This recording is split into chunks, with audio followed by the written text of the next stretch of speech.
여러분 이용하시기 전 꼭 보고하세요. 펩스님이 여러분과 함께하고 있습니다.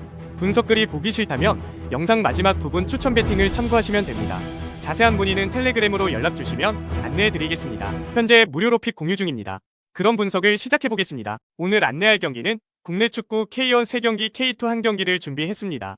경기 일정 확인하시고 좋은 결과 있기를 바랍니다. 대전, 백업들의 비중을 높인 스타팅 라인업을 구성하는데 팽팽한 상황에서는 주전들을 투입해서 승리를 가져오려고 노력하는 편이다. 일단 티아고가 득점한 경쟁을 위해서 지속적으로 나올 가능성이 높은 상황, 적어도 공격적인 플레이에 대해서는 걱정을 덜었다. 다만 이창근이 단일 시즌 최다 선방을 기록하게 하는 등 수비진은 더 흔들리면 흔들렸지 좋아질 기미는 보이지 않는 듯하다. FC서울, 슈퍼매치에서 몸싸움과 퇴장이 나오는 난장판 속의 패배를 기록했다. 김진규 감독은 마지막 라운드에서는 유스들의 비중을 높여서 다음 시즌을 대비하겠다는 이야기를 남긴 상황, 사실상 슈퍼매치를 끝으로 올 시즌 동기부여가 사라진 듯한 상황인데 서울이 공격적으로 나올 것이 분명하기는 하지만 조직력을 보장할 수 있는 상황은 아닐 것 같다. 코멘트, 대전의 승리와 오버를 픽해보면 좋을 것 같다. 일단 서울도 유스들의 비중을 높인 스쿼드를 꾸릴 가능성이 큰 상태, 두 팀이 모두 안정감이 떨어질 가능성이 높아졌다. 다만 대전은 티아고의 선발 출전으로 주포가 확실히 결정이 되어 있고 이민성 감독이 교체로나마 주전 선수들을 내보내면서 경기를 놓치려고 하지는 않고 있다. 방구석 전문가, 승패, 대전 승, 핸디, 대전 승, 언더오버, 오버, 수원FC, 끝까지 가게 되었다. 다만 홈에서 제주를 만나는 것이 퍽 만족스러운 상황이라고 볼 여지는 있을 것, 잔류를 확정지은 제주라서 동기부여에서도 차이가 큰 상황이고 생각보다 제주가 공격력이 더뎌서 수원FC의 단점인 실점 통제, 능력도 꽤 상쇄가 될 수 있을 것, 물론 수원FC도 수비를 등한시하고 돌격해야 하는 상황이기는 한데 이 상황에서의 화력은 수원FC도 좋은 편이다. 제주는 파이널비에서 승리가 없다. 최근 4경기에서 2골로 아주 더딘 공격력을 보여주고 있는 상황, 사실 남길 감독 시절부터 공격에서의 세부 전술 부족이 단점으로 지적되어 오기는 했다. 게다가 이번 경기는 원정이라는 디메리트도 있는데 제주는 5월 20일 이후로는 리그에서 원정 승리가 한 번도 없다. 섬팀의 단점을 올 시즌에도 답습하고 있는 상태. 코멘트, 수원FC의 승리와 오버 양상을 예상해볼 수 있다. 일단 제주가 그다지 이 경기에서 볼 의의가 없는 상황이고 원정에서 반년간 리그 승리가 없는 상태, 물론 수원FC도 앞뒤 잴 것 없이 달려들 상황이라서 그럼에도 불구하고 수원FC의 실점 가능성을 낮게 보기는 어려운 상황이다.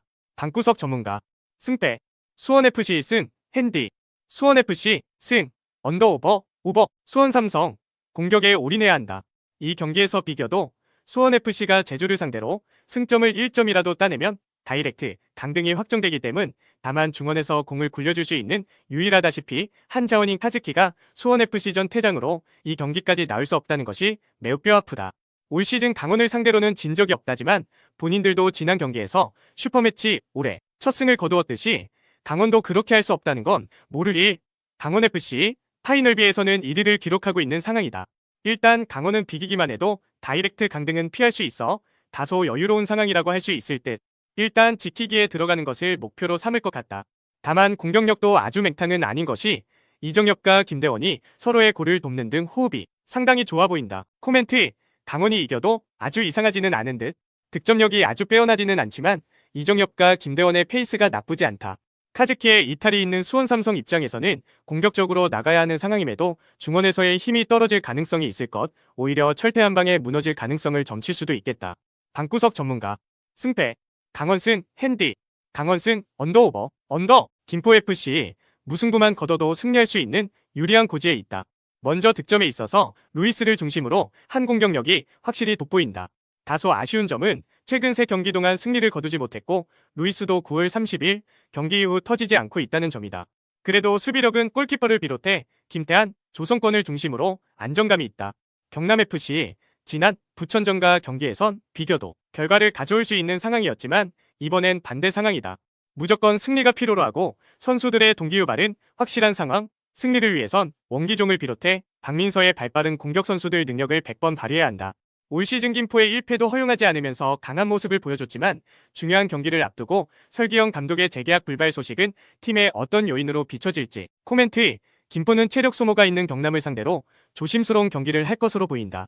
경남은 빠른 공격수들 보유로 상대의 뒷공간을 줄기차게 뚫으려 할 것이고, 김포는 넓어진 경남의 수비 라인을 루이스와 주닝요가 파고 들 것으로 예상된다. 단판 승부만큼 조심스럽고 화끈한 경기가 보여질 듯하다. 방구석 전문가 승패 김포승 핸디 김포승 언더오버 오버. 자, 그럼 펩스님의 분석으로 결과를 예측해보겠습니다. 추천 배팅입니다. 대전 대 FC 서울 승패 대전승 핸디 대전승 언더오버 오버. 수원FC 대 제주 승패 수원FC 승 핸디 수원FC 승 언더오버 언더. 수원삼성 대 강원FC 승패 수원삼성 승 핸디 수원삼성 승 언더오버 언더. 간포FC 대 경남FC 승패 김포FC 승 핸디 김포FC 승 언더오버 오버를 추천해봅니다. 오늘의 분석은 여기까지입니다. 본 영상은 참고용으로만 보시기 바랍니다. 펩스님은 여러분과 함께하고 있습니다. 수익이 나지 않는 분, 하루하루 꾸준한 수익을 원하시는 분, 배당만 보고 운으로 하시는 분, 자주 틀리시는 분, 편하게 연락주세요. 책임지겠습니다. 분석 글들은 다 비슷합니다. 정확한 분석으로 결과를 만들어내는 게 중요하다고 봅니다. 꾸준한 수익과 적중률로 여러분들과 함께할 준비가 되어 있습니다. 픽 공유 문의는 화면 우측 상하단 텔레그램으로 연락주세요. 그럼 오늘도 즐거운 하루 되세요.